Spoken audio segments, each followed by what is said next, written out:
There's a new hit show right here on Channel 3. It's called Good Sam, about a father and daughter pair of surgeons, but their relationship is anything but typical. Yeah, joining us now to talk about it is Jason Isaacs. He plays Dr. Rob Griffith, the father in the pair, or as we like to call you, Griff. How are you? Pretty good. I don't know if it's a typical relationship or an atypical relationship. I've got two daughters. There are similar tensions going on. I think they know better than me, and I'm an idiot, and they can navigate the world far better than I can. I should shut up and sit in the car. And there's some of that in the show. So you fall into a coma. Your daughter takes your place. You wake up months later, and you want back in. Is that the beginning premise of the show? It's something like that. I run a wing of this hospital that I started. I get shot. I go into a coma, and when I come out, she has been given my job. I think it's now time for her to step aside and let me take my job back that I fully deserve and have earned. And she's doing it rather well, she thinks, maybe even better than I did. And she's coming into her power, and she doesn't want to give it back. And shenanigans ensue. Yeah, well, it's always complicated when you're working with family anyway, but I know she thinks, that you don't approve of her at all. You're always nitpicking. She's very concerned with what the patients feel. I don't think it matters what the patients feel. It matters whether I fix their heart and whether they get the bed empty so I can get somebody else in to save their life. She's also very compassionate. She's good Sam. She worries about people. She empathizes with people. And I think that as a heart surgeon, you lose a lot of patients, whether you do your operation well or not. Something goes wrong in heart surgery, people die. It's not like knee surgery. So she needs to develop a much thicker skin and not be touched or affected by the patients. I also want my job back.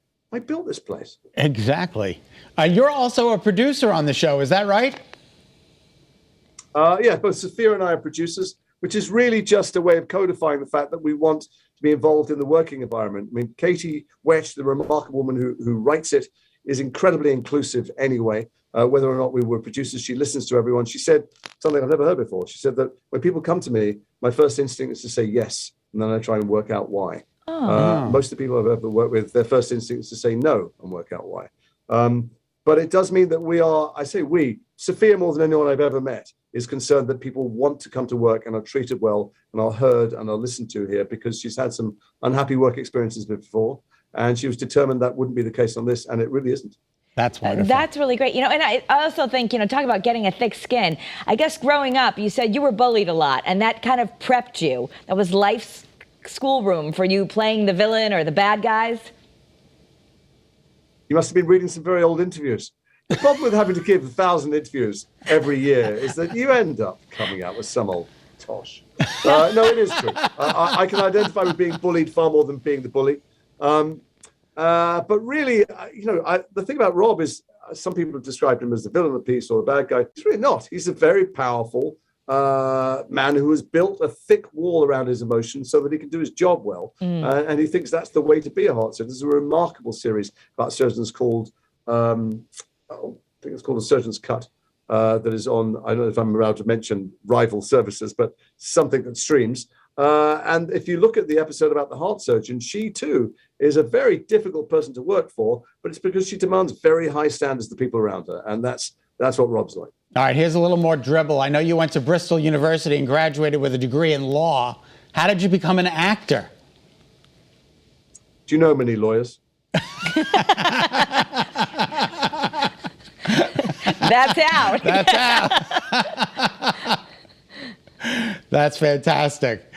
And you, was it true that you were pictured on a British commemorative postage stamp as Captain Lorca? I've been on a stamp. I've been obviously a plastic doll many, many times. I mean, of the Harry Potter, Lucius Malfoy many times, but also many of the other characters.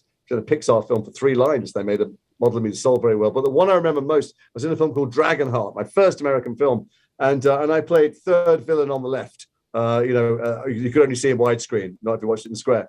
And Dennis Quaid was the lead hero, and I saw him years afterwards, and he was still angry because we both had kind of action figures that came out. And mine came with a spinning battle axe. I think his came with a wheelbarrow.